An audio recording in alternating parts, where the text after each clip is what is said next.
Hello, fellas. I'm bringing you a game.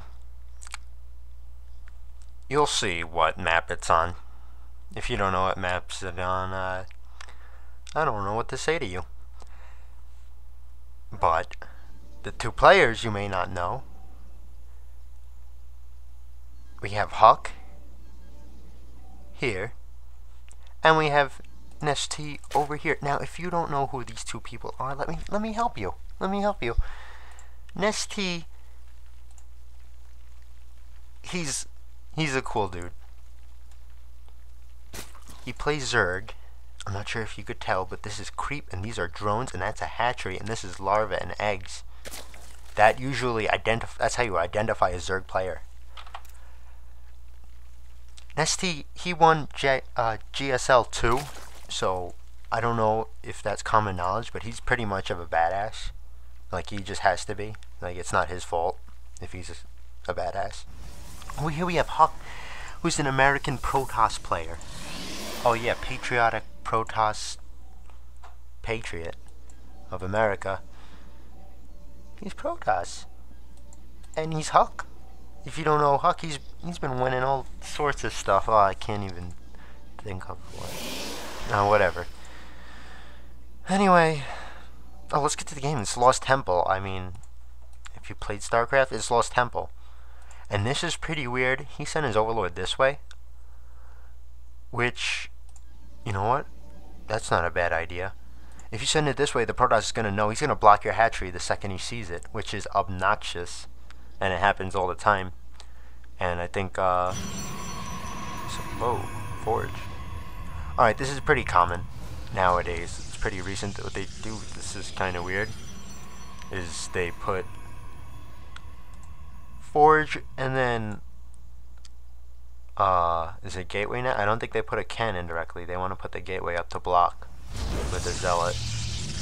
And then they get like one cannon and they're free to do whatever they want. It makes life so much easier versus like a 5 roach rush or something. And Nestea playing safe. Even though it's a 4-player map, he knows that Protoss usually scout him before he can put that, like, you know, what is it? Like a 15 hatch or something. 13. So he goes pool first. Very smart. Get that speed. Get all over the map. Oh, look at this. Yeah, see, look, Gateway, look at that. Zealot, Forge, and you're putting like a cannon. Putting another pylon right there. And now Nestea he knows where he is, so he just wants to send the Overlord. See what he's doing. Like in Brood War, the minerals used to be on this side, so you'd be able to send an Overlord here, peek at the minerals, see if like, ooh, look, he's been mining that, and get out of there. They won't even know. They'll be still searching the map. But now that they're over here, you can kind of see the Overlord. Like, unless the Overlord takes this obscene path over here, he's not gonna get anywhere in time. That's gonna be useful. He puts like Cyber Core, and look at that nice cannon. Oh man, that's the only cannon he'll ever need for the rest of his life. This cannon blocks everything. Like Zerg, like he won't even see this. This Overlord is not even gonna come back over here. There's gonna be a sentry in the way. This Overlord's jetting it out of here. Yep, and look, we have all these queens popping all over the place. And he's just going straight for larva injects. I haven't seen. Usually they spread a creep. Oh, he could have blocked that probe, man.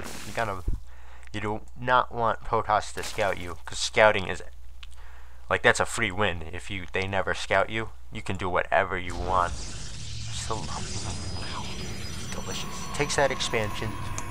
Very good. If the Zerg player comes in and sees that expansion, he's gonna be like, oh, I need to harass that. And he's not going to be able to, because this cannon's going to be like GTFO right away. Puts a spine crawler down. Good, good.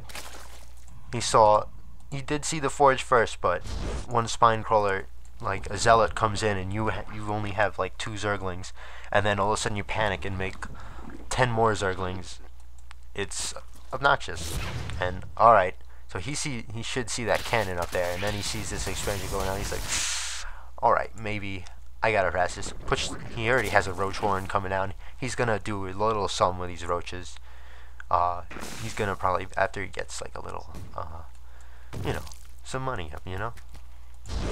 He's got his expansion for, you know, it's pretty much even at this point. I wouldn't say anybody has the advantage right now. Hux has these sentries for a while. They're going to have nice force fields in a bit.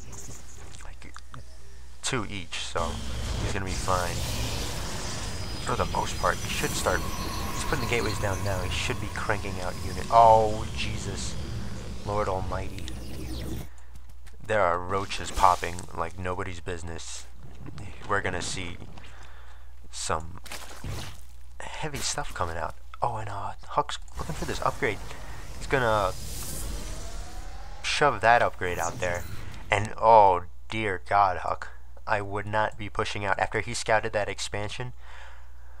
I guess he feels like his force fields are gonna be good, but he doesn't have a single stalker. Like roaches, like eat sentry zealot for breakfast. It's not funny. It isn't funny. Run away, Huck. Stop. Okay, this is bad. Like, Nestea can just walk in here, not even a move, and just... But, ooh, that cannon's gonna be nice. If Huck just needs to start shoving stuff out here. Another sentry going down. He's gonna have a force field right here, and here come the roaches. They're gonna move in. Nice force fields. Nestea just needs to back up and hit his cannon, and he is not. He is running straight into what is he doing? What is he doing? Oh, he moves the Overlord in to try to snipe the cannon, but it's gonna be too late. Look how many stalkers and sentries there are right there, and he brings out his probes. Oh man, not very good play by Nestea. Fantastic positioning by Huck, really taking advantage of all this building placement that he just put down. It's lovely. Putting another cannon up there, really gonna solidify his defenses because those roaches just. That was a lot of roaches. That is Nestea is behind. Like, oh, he's the lair up. He has a spire going. All right, so probably gonna see a tech switch here into Mutalisk. Mutalisks are gonna be pretty good, but he did have the early forge. He's gonna have cannons around, but we're gonna have to see.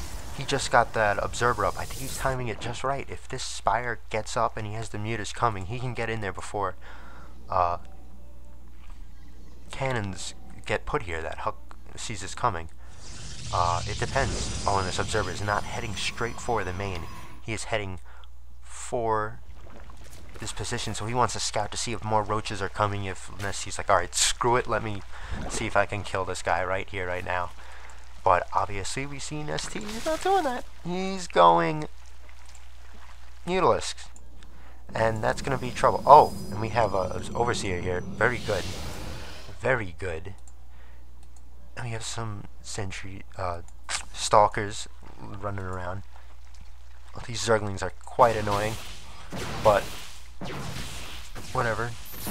Oh, force fields. Alright, it might have been a waste of, but it was a good shot at killing some zerglings.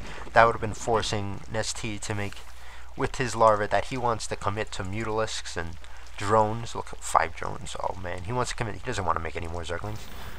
He's making another spine. Oh man, he's very worried. And I believe that this was scouted. Fuck, did you scout that? Oh yeah, he's scouting that right now. He's like, oh, Zimbabwe. And there come the Mutalisks. They don't know that there's a bunch of stalkers in the way. Okay. Moving on. Making another comment on those observers. Good. Good for you, Huck. Good for you. Now, I don't think Huck knows about the space. He doesn't know. No. Not as of right now. But he's not really worried. He knows there's probably a base. He's probably taking the gold, maybe. But this is little... Oh, Nestea taking... What is this? Thinks he's savior or something. Mass expanding. Oh, and trying to take out rocks, too. So, Huck... Oh, they're good. He's getting that blink. Blink is excellent versus Mutalisks. You can really punish an overly aggressive Zerg player who's going very heavy Mutaling and not really much else. Because Mutalisks, while they're really fast, they're fairly fragile. Especially when they do this. They just get out of position. So you can start hitting these, and these won't be hitting you. In a way, when you played Brood War, they'd all be all stacked up together. Unless, you know, he's trying to do that. And he runs into these cannons like, oh, okay, never mind. See you later. And now, if Blink was in play, not saying that Huck should have had Blink right there, But if it was, those Mutalisks, they'd be at all half health right now, just from that one blink, and we'd have a few dead ones. Agree completely with this tech choice of Psionic Storm, because he hasn't indicated that he's showed Mutalisk, and I don't think he's really, unless, he has observers all over the map, he's scouting, he just sees the Spire. He doesn't see a Hydralisk then. There are 2 Evo Chambers, not sure if Huck saw that. Oh. He did see those, so he knows that upgrades are pumping, that Nestea might be willing to switch to a ground force soon, but Psionic Storm, if you know they're going Mutaling, and you can land a Storm, Storm is so effective versus Mutalisks. Like, in Brood War, they were okay, they'd fend them off, and High Templar would die. Like, Mutalisks would almost counter High Templar if you just had 11 Mutalisks on the field to snipe them. Oh, look at that blink, see? Look at all that damage that wasn't there before. That's all there now, and it's beautiful. Psionic Storm almost done. That's gonna be, like, Nestea, if I believe he saw that. He should have, yeah, he saw that Templar Archives. He needs to be switching his tech. He has the Evo Chambers. I just go straight for it. Go Roach Hydra. You haven't seen the robotics, you saw the robotics facility, you didn't see the support bay for the Colossus, so you know what? Go Hydra, man. Oh, but he hasn't been spreading creep this whole, alright. So a little attack there, getting a little greedy. These Blink Stalkers are gonna be obnoxious to Nestea right now. And he's gonna move out, he's gonna force an engagement. Look, I'm on 2 bases, I've been pumping units the whole game.